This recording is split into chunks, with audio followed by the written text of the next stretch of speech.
Dear viewer, TutoVally চ্যানেলে আপনাদের স্বাগত। আজকের এই ভিডিওতে আমরা শিখব কিভাবে মাইক্রোসফট ওয়ার্ডে যোগ, বিয়োগ, গুণ, ভাগ ইত্যাদি গাণিতিক সমস্যাগুলোর সমাধান করা যায়। তো চলুন আর সময় নষ্ট না করে ভিডিওটি শুরু করা যায়। এখন আমরা মাইক্রোসফট অফিসের একটি ফাইল ওপেন করব। আপনাদের সুবিধার জন্য আমি ফাইলের কিছুটা অংশ আগে থেকে প্রিপেয়ার করে রেখেছিলাম। চলুন কাজটি শুরু করা যাক। প্রথমে আমরা যোগের কাজটি করব, আর এই কাজটি করার জন্য আমাদেরকে একটি কিবোর্ড কমান্ড প্রেস করতে হবে। কমান্ডটি হলো control plus function 9। Control plus function 9 এটা প্রেস করার পর দুটি সেকেন্ড ব্র্যাকেট দেখা যাচ্ছে। তো এর মধ্যে আমাদেরকে ফর্মুলাটি লিখতে হবে। তো ফর্মুলাটি শুরু হবে ইকুয়াল সাইনের মাধ্যমে। তো আমরা ইকুয়াল সাইনটি দিলাম। এখন যে কোনো দুটি সংখ্যা আমরা যোগ করব। ধরুন সংখ্যাটি লিখে ফেলি। ধরুন সংখ্যাটি 100। এখন এর সাথে আমরা 100 যোগ করব। তো এখন যোগ চিহ্নটি দেই। এখন অন্য একটি সংখ্যা লিখি। সংখ্যাটি লেখা হয়ে গেছে। এখন মাউসের রাইট বাটনটি ক্লিক করতে হবে। তো রাইট বাটনটি ক্লিক করার পর এখানে আপডেট ফিল্ড নামে একটি অপশন আছে। সেই আপডেট ফিল্ড অপশনটিতে ক্লিক করতে হবে। এখানে দেখতে পাচ্ছি আপডেট ফিল্ড অপশনটি দেখা যাচ্ছে। তো ক্লিক করি, দেখুন অ্যান্সারটি চলে এসেছে।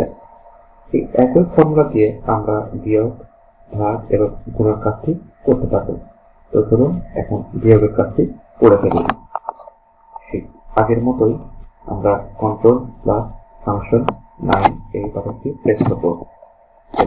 ইকুয়াল সাইনটি দিব, যে কোনো একটি সংখ্যা লিখি। এখন বিয়োগ চিহ্ন দিব। এরপর যে কোনো একটি সংখ্যা বাদ দিই। সংখ্যাটি লিখে ফেললাম। এখন মাউসের রাইট বাটনটি ক্লিক করলে আপডেট ফিল্ড অপশনটি দেখতে পাবো। এখানে এখন ক্লিক করি, দেখুন অ্যান্সারটি চলে এসেছে। ঠিক একইভাবে ভাগ এবং গুণের কাজটি করতে হবে। চলুন এখন ভাগের কাজটি করে ফেলি। কন্ট্রোল প্লাস ফাংশন 9 ইকুয়াল সাইনটি দিব, যে কোনো একটি সংখ্যা লিখলাম। এখন ভাগের চিহ্নটি আমরা এখানে বসাবো। ভাগের চিহ্নটি দেওয়া হয়ে গেছে। এখন যে কোনো একটি সংখ্যা দিয়ে ভাগ করি, যেমন 2।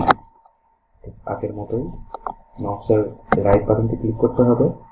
এরপর আপডেট ফিল্ড নামের অপশনটিতে ক্লিক করতে হবে। দেখুন অ্যান্সারটি চলে এসেছে। এভাবে গুণের কাজটি করে ফেলি। কন্ট্রোল প্লাস ফাংশন 9 ইকুয়াল সাইনটি দিব। এরপর যে কোনো একটি সংখ্যা লিখব। এবার গুণের চিহ্নে দিতে হবে। এরপর যে কোনো একটি সংখ্যাতে গুণ করি, ধরুন 3। আগের মতোই আপডেট ফিল্ড অপশনটিতে ক্লিক করতে হবে। দেখুন অ্যান্সারটি চলে এসেছে। এভাবে আমরা যোগ, বিয়োগ, গুণ, ভাগের কাজগুলো খুব সহজেই মাইক্রোসফট ওয়ার্ডে করতে পারবো। অনেক সময় দেখা যায় যে মাইক্রোসফট ওয়ার্ডেও যোগ, বিয়োগ, গুণ, ভাগ ইত্যাদি কাজগুলো করার প্রয়োজন হয়। তো এই শর্টকাট টিপসটি জানা থাকলে আপনি খুব সহজে কাজটি করতে পারবেন। আপনার সুবিধার জন্য আমি কিবোর্ড কমান্ডটি এখানে লিখে রেখেছি। অবশ্যই আপনি এটা মনে রাখার চেষ্টা করবেন। তো আশা করি ভিডিওটি আপনাদের ভালো লেগেছে।